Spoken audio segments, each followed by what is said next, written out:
Bonjour à toutes et tous, dans cette vidéo, nous corrigeons ensemble l'exercice 3C. Il s'agit donc de la mise en forme d'un texte qui a été repris depuis un document PDF.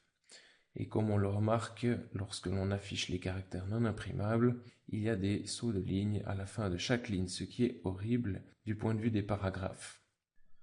Et au lieu de remplacer manuellement chaque saut de paragraphe par un espace, comme je le fais ici, eh bien nous allons le faire automatiquement à l'aide de l'outil remplacer que l'on trouve dans le panneau modification ou bien le raccourci CTRL-H. Alors, pour rechercher des sauts de paragraphe, eh bien il faudrait pouvoir les insérer dans ce champ. Malheureusement, ça risque d'être un peu difficile parce que l'on ne peut pas simplement taper return, ça n'a pas de sens. C'est la raison pour laquelle on utilise ce bouton, le bouton plus. Donc en cliquant dessus, on obtient plus d'options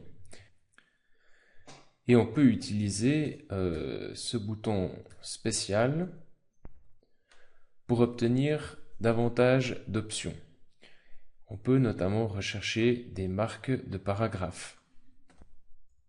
Alors si on sélectionne ces marques de paragraphes, eh bien il va nous mettre un petit code ici qui est propre aux marques de paragraphes, chapeau, donc accent circonflexe, P. Si on a envie de reproduire ceci au clavier, il nous faut faire accent circonflexe, espace pour le faire apparaître, P. Alors ici, j'ai par erreur inséré ceci dans le champ de recherche, mais évidemment, nous on veut utiliser l'outil remplacer. On veut remplacer les sauts de paragraphe par des espaces, puisque on voit ici ainsi que, par exemple, l'ensemble des mutations, il n'y a pas d'espace après le saut de paragraphe. Donc il faut les remplacer par un espace. Allons-y, remplacer tout. Il nous dit vérification terminée pour le document, 50 remplacements effectués, OK. Et on constate maintenant que le texte ne forme plus qu'un seul paragraphe, ce qui est gênant évidemment. Il faut donc restaurer les anciens paragraphes. Nous avons maintenant copié notre PDF, c'était déjà fait avant l'exercice, rechercher tous les sauts de paragraphes et remplacer par un espace. Il nous faut maintenant restaurer les paragraphes. On se rend donc dans le corrigé, on voit qu'à la fin de aujourd'hui, eh bien, il faut un saut de paragraphe. On l'insère après le mot composante. On le recherche à l'aide de l'outil rechercher, CTRL F. Donc composante, il est là. On efface l'espace en trop, on insère notre saut de paragraphe, on revient au corrigé. Le prochain paragraphe se termine après professionnalisation. CTRL F, professionnalisation. Et c'est en fait le mot professionnalisation qu'il faut chercher. J'ai du mal l'orthographier. J'ai malheureusement mis 2 L au lieu de 1. Il est là. On ajoute notre saut de paragraphe, etc. Je vous laisse faire ça jusqu'à la fin du document. Une fois que ce travail est terminé, eh bien, il nous reste à corriger les fautes d'orthographe. On utilise pour ceci le correcteur orthographe intégré à Word. Et celui-ci s'utilise de la manière suivante. Tous les mots qui sont soulignés en rouge, comme cœur, le sont parce qu'ils ne figurent pas dans le dictionnaire interne de Word. Ce sont donc des mots qu'il n'a jamais rencontrés et il les souligne pour cette raison en rouge. Il s'agit le plus souvent de fautes de frappe ou de fautes d'orthographe. On peut cliquer avec le bouton droit de la souris sur un de ces mots soulignés et dans le menu contextuel, il va nous proposer des alternatives. Ici, l'alternative est la première, donc le mot cœur avec OE appondu. C'était donc plutôt une erreur typographique qu'orthographique. Combattre, on va mettre avec 2 T, effet 2 F. Il faut encore bien vérifier que l'accord soit correct. Ressources, eh bien, on se laisse guidé par Word, d'un projet censé, là il aura probablement plus de peine à nous aider. Un projet censé, c'est un projet qui a du sens, donc SENS ici, année, etc. Je vous laisse aller jusqu'à la fin du document ainsi. Les erreurs soulignées en vert sont les erreurs grammaticales. Dans une société où l'appel aux solidarités, alors ou bien il nous faut enlever le X qui est là, ou bien rajouter un S ici. Alors, si l'on consulte le corrigé, on voit ici apparaître dans une société où l'appel aux solidarités, pluriel, familial, c'est donc la correction que l'on va apporter. Il nous faut donc corriger solidarité et familial. Nous avons donc maintenant plus ou moins éliminé les fautes d'orthographe évidentes, du moins celles détectées par Word. Faites toujours attention, certaines fautes ne sont pas détectées par Word. Il n'est quand même pas un spécialiste de l'Académie française. Ici, il nous souligne Michel hôtesse, simplement parce que hôtesse ne figure pas dans son dictionnaire interne. On peut lui dire que ce mot n'est pas une faute orthographique en lui disant ignorer cette fois-ci, ou bien ignorer dans tout le document. On peut même ajouter le mot au dictionnaire si l'on sait que l'on va écrire une thèse de doctorat faisant intervenir Michel hôtesse dans plusieurs documents différents et qu'il risque d'apparaître de nombreuses fois. Ici, je fais ignorer tout. Nous avons donc maintenant effectué la correction orthographique. Passons au remplacement du mot total, c'est-à-dire travail total par travail social. On va donc bien évidemment utiliser l'outil rechercher remplacer, CTRL H. Donc on recherche travail total, on remplace par travail social. Remplacer tout, cliquez ici ou bien Alt souligné E, donc Alt E.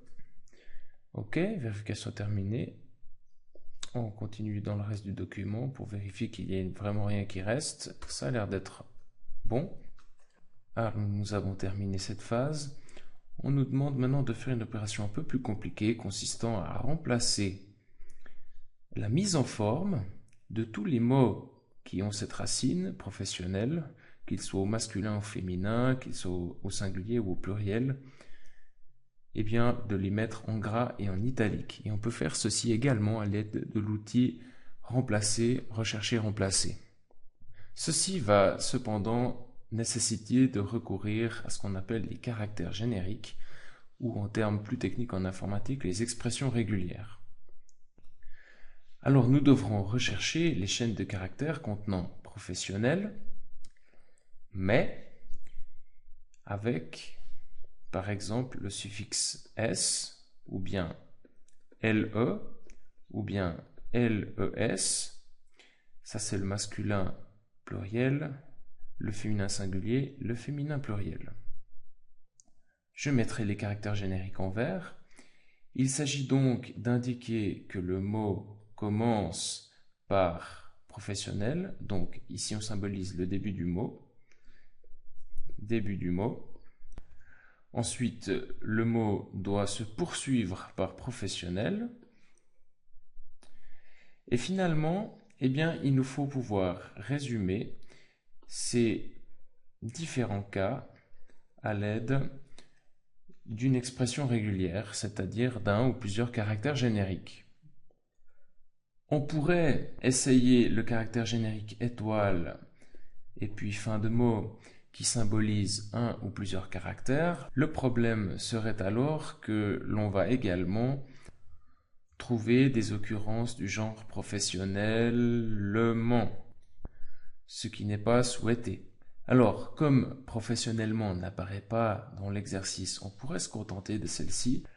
Alors, si l'on se rend dans le panneau Rechercher, remplacer et que je mets dans l'onglet Rechercher la première expression régulière que nous avons vue, donc celle-ci, eh bien, en faisant tout surligné, nous observons que tous les mots professionnels, qu'ils soient au singulier, au pluriel, au féminin, au masculin, sont surlignés. Cette expression régulière convient donc, c'est celle que nous utiliserons. Alors cette fois-ci, nous allons non pas les rechercher, mais les remplacer. Donc je remets mon expression régulière. Et ce que nous désirons est uniquement de mettre tous ces mots qui ont été trouvés en gras et en italique.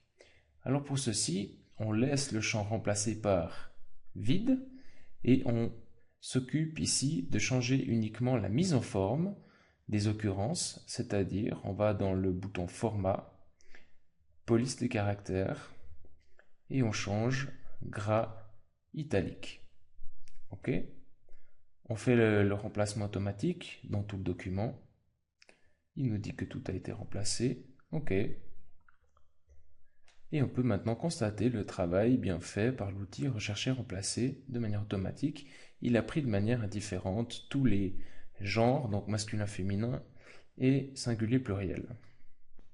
Alors on nous demande finalement maintenant combien il y a de mots qui commencent par le préfixe trava. Il suffit pour le savoir d'utiliser l'outil rechercher-remplacer, donc CTRL-H, aller dans l'onglet rechercher, taper l'expression régulière qui convient, c'est-à-dire début de mot trava, et ensuite faire lecture de surlignage, tout surligné. Il nous dit Word a surligné 10 éléments. La réponse est donc 10. Quant aux espacements entre les paragraphes, eh bien, nous en avons déjà traité abondamment au cours. Je ne reviens pas sur le sujet maintenant.